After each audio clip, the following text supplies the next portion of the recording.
Ini kembali di Apa Kabar Indonesia Pagi, saya mau ke Dokter Tirta. Dok, 3 juta vaksin nih ya. Dokter juga kan pasti banyak mendengar suara-suara teman-teman di luar sana dengan berbagai hal angle lah, berbagai hal permasalahan soal vaksin anti vaksin, kemudian soal konspirasi dan tidak konspirasi dan lain sebagainya. Tapi ada pertanyaan yang mungkin juga dokter sempat mendengar karena itu datang juga ke saya gini. Dengan 3 juta vaksin ini berarti kita sudah selesai dong pandeminya. Enggak. Nah, memberikan penjelasan rasional ini gimana ke teman-teman ini? Sebenarnya kita tuh udah jelasin ini dari bulan Agustus ya. Jadi kesalahan, ada 3 struktural kesalahan ya yang dilakukan oleh kita bilang juru bicara Satgas Covid. Yang kita garis bawahi adalah edukasi yang dilakukan oleh teman-teman saya, dokter, baik itu profesor, sekelas profesor aja edukasi di Twitter. Banyak profesor-profesor, guru-guru saya itu edukasi di Twitter karena mereka udah mulai kritis lah terhadap tim komunikasi publik ya Satgas Covid. Pertama, kita dari awal tuh selalu menerangkan bahwa vaksin ini bukan kemenangan. Vaksin ini adalah dalam rangkaian salah satu komponen untuk mencapai kekebalan dalam sebuah negara akan mengeluarkan status pandemi, di mana syaratnya 70%. Dan vaksin ini harus diartikan, disertai juga protokol 3M, makan makanan bergizi, suplemen yang cukup, dan ditambah olahraga teratur. Nah, ini kan sebenarnya diakui dari awal. Kan kita membandingkan, kenapa Taiwan, Hong Kong, Vietnam bisa lolos tanpa vaksin, karena mereka komunikasi publiknya bagus. Dan kita sudah melakukan itu dari Agustus.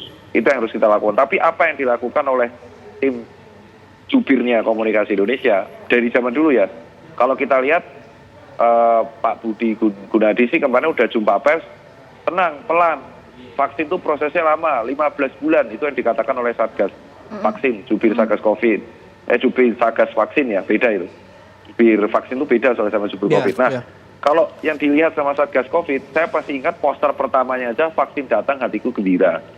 Vaksin selesai obat corona, dan media gorengnya terlalu berlebihan. Yang terjadi adalah ya antipati masyarakat, Mas. Sesuatu yang terjadi terlalu cepat dan terlalu cepat, itu masyarakat anggapnya nggak masuk akal. Jadi kesalahan yang terjadi di Indonesia itu bukan kesalahan vaksinnya, Mas. Bukan kesalahannya dokter, tapi kesalahan alur komunikasi publik yang dilakukan oleh Satgas Covid saat itu. Makanya kalau kita lihat, sampai ada jubir vaksin, itu sebenarnya ada masalah di komunikasi publik dari bulan Agustus sampai bulan November. Komunikasi publik kita di Menteri Kesehatan itu mulai benar ketika menterinya ganti. Itu adalah fakta yang harus kita lihat ya, bahwa komunikasi publik kita jelek banget, Mas, emang yang kemarin itu. Ya, posternya aja mengatakan vaksin datang hatiku gembira. Itu kan sudah dilihat bahwa vaksin datang kita menang. Padahal prosesnya itu lama, Mas.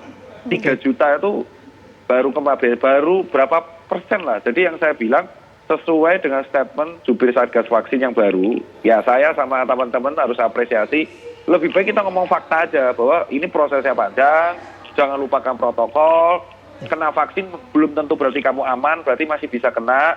Nah, kecuali yang udah pernah kena, tetap jaga diri, mari kita dukung, jangan antipati. Nah, saya tetap edukasinya seperti itu, gaya persuasi dan bukan represi. Jadi saya menghindari banget denda, Mas. Mendukung vaksinasi itu maksudnya ya, Dokter Tirta ya?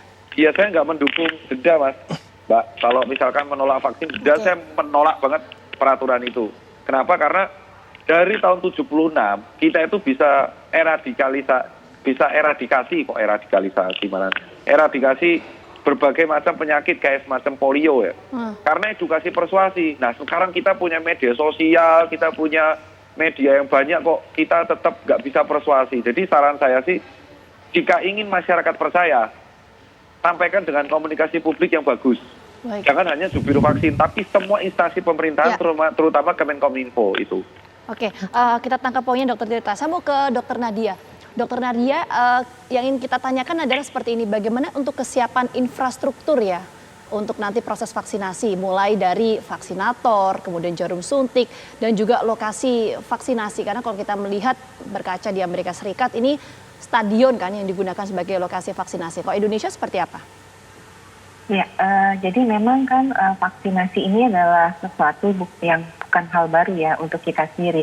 Kita baik secara imunisasi rutin maupun secara kampanye nasional seperti MR itu sudah kita lakukan bertahun-tahun dan sudah begitu banyak anak yang tentunya mendapatkan imunisasi dan mungkin saya, Dr. Tirta, Pak Niam, Mas Bayu, dan ini juga merupakan adalah produk yang waktu masa kecilnya kita mendapatkan vaksinasi dan kita melihat dengan mendapatkan vaksinasi di masa kecil itu banyak sekali penyakit-penyakit yang tentunya bisa kita hindari dan yang pasti juga kondisi-kondisi yang kecacatan dan kematian itu banyak sekali sudah bisa dihindari dengan kita mendapatkan vaksinasi pada waktu kecil. Nah tentunya untuk vaksin COVID ini karena begitu diversitasnya geografis Indonesia, tentunya kita secara paralel melakukan berbagai persiapan.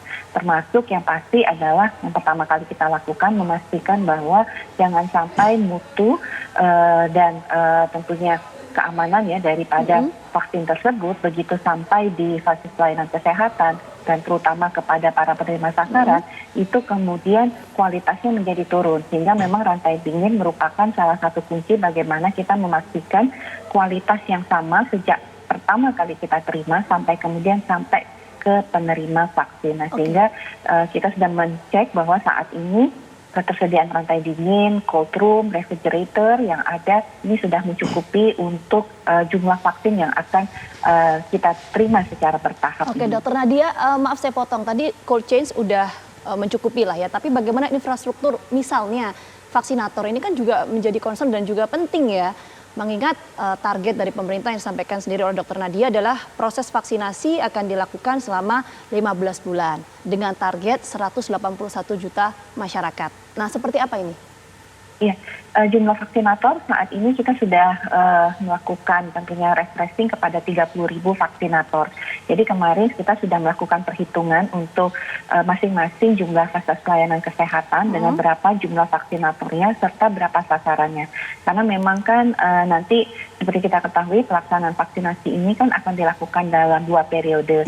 Yang pertama Januari sampai dengan Maret di mana 1,3 juta tenaga kesehatan ditambah dengan 17,4 pemberi pelayanan publik. Nah sisanya yang waktunya memang lebih panjang mulai April 2021 sampai dengan Maret 2022 jadi hampir kurang lebih itu 1 tahun kita akan melakukan tentunya untuk sasaran sisanya yaitu sekitar 140 juta dan ini tentunya akan secara bertahap. Secara perhitungan kurang lebih satu petugas itu dapat memberikan pelayanan vaksin kepada 30 sampai 40 penerima vaksin sehingga ini bisa dicapai ya angka ini tentunya dengan partisipasi dari masyarakat. Oke, Dok.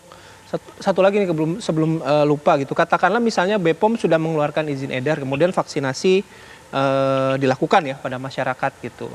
Amit-amit nih Dok, amit-amit gitu. Tiba-tiba ada efek samping gitu atau ada dampak negatif. Siapa yang mengambil tanggung jawab itu, Dok?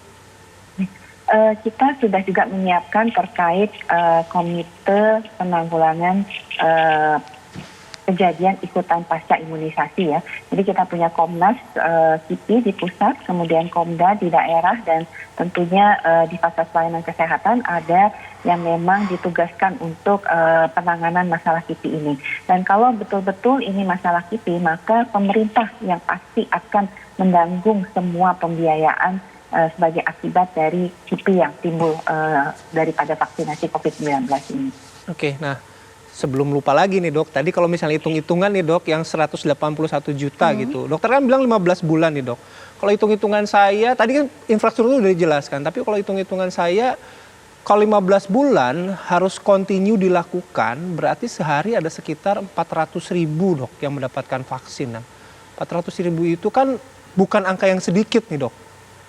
Menyiapkan sumber dayanya, menyiapkan segala sesuatunya. Ini sudah tanggal berapa tanggal? Tanggal 5 ya? Tanggal 5 itu. Kan udah ada time lag juga, ada jeda juga di situ loh Dok. Nah 15 bulan ini masih realistis nggak Dok? Tentunya dengan kajian-kajian awal dan kesiapan infrastruktur dan SDM, tentunya angka 15 bulan ini sudah diperhitungkan dengan matang ya. Tentunya juga sudah kita melihat bagaimana pengalaman-pengalaman kita sebelumnya pada imunisasi MR yang baru saja kita lakukan ya. Tetapi juga kita melihat bahwa kita mengingat bahwa fasilitas kesehatan yang akan melakukan vaksinasi ini kan cukup banyak ya. Kita memiliki 10.000 puskesmas dengan 3.000 rumah sakit serta 49 kantor kesehatan pelabuhan. Jadi dengan jumlah infrastruktur yang sarana pelayanan yang hampir 14.000 serta 30.000 vaksinator, kita sudah menghitung bahwa penyelesaian daripada vaksinasi ini memang akan bisa kita selesaikan dalam waktu 15 bulan. Nah, Dr. Nadia menyambung tadi pertanyaan dari rekan saya Bayu Andrianto. Ini menarik Dr. Nadia, karena begini, ada beberapa pakar kesehatan yang mengatakan bahwa proteksi COVID-19 ini kan, tapi koreksi kalau salah ya Dr. Nadia ya, ada yang mengatakan proteksinya adalah 6 bulan. Jadi harus dilakukan secara serentak juga 6 bulan gitu. Sementara tadi Dr. Nadia mengatakan bahwa untuk proses vaksinasi ini akan berlangsung selama 15 bulan. Nah, apakah kemudian ini ada implikasinya, Dr. Nadia? Ya, tentunya kita juga masih melihat ya bagaimana terutama penyelesaian uji klinis tahap ketiga. Karena sampai saat ini kita mengharapkan tentunya vaksin COVID ini bisa berlangsung setidaknya untuk kurun 1 tahun ya, sehingga setelah menerima 2 dosis diharapkan efek daripada kekebalan ini tetap bisa dipertahankan sampai dengan 1 tahun. Nah nanti kita lihat kembali bagaimana perkembangan daripada vaksin ini, karena vaksin-vaksin lain juga sedang menuju penyelesaian uji klinis tahap ketiga, dan nanti rekomendasi dari Badan POM mungkin juga akan ada kajian terkait berapa lama vaksinasi ini harus diulang ataupun sebagainya. Oke, baik. Saya mau ke Pak Asrorun. Pak Asrorun juga kan tadi dalam perjalanan ke Bandung gitu ya, ke Bio Farma. Gitu. Pak, dalam bicara soal aspek kehalalan vaksin, apakah ada kajian yang berbeda yang harus dilakukan MUI di tempat pabrik, di tempat produksi, dan di tempat distribusi nih di Bio Farma ini? Ya, terima kasih. Jadi Mas Wahyu, proses sertifikasi halal itu mulai dari hulu hingga hilir ya, mulai dari bahan yang digunakan sampai proses produksi hingga proses distribusi. Nah, kenapa saya hari ini posisi ada di Bandung di Bio Farma adalah untuk memastikan salah satu rangkaian di dalam proses distribusi vaksin COVID, yaitu titik di Bio Farma. Sebagaimana kita tahu bahwa pengadaan vaksin COVID-19 ini, khusus yang produksi Sinovac, ini kerjasama dengan PT Bio Farma. Nanti setelah tahap 3 juta, vaksin yang dalam bentuk jadi, termasuk juga dalam bentuk ampul itu, nanti disusul dalam bentuk balki yang kemudian diproses di Bio Farma untuk kepentingan pengemasannya. Bahkan ada alih teknologi juga oleh PT Bio Farma di dalam proses selanjutnya. Maka di samping ke produsen Sinovac di Cina, penting juga dilakukan pemeriksaan di Bio Farma. Itu pada aspek teknis. Pada aspek syar'inya nanti setelah terkumpul data-data mulai dari bahan baku, kemudian bahan penolongnya, bahan tambahannya, termasuk juga media pertumbuhannya, maka kemudian dilakukan telaahan pada aspek syar'inya, pada aspek kajian fikihnya oleh para kiai, para ulama yang tergabung di dalam Komisi Fatwa Majelis Ulama Indonesia. Pada kepengurusan baru 2020-2025 ini, anggota Komisi Fatwa dan juga pimpinan itu berjumlah 70 orang sekian ya, yang berlatar belakang disiplin keilmuan yang beragam.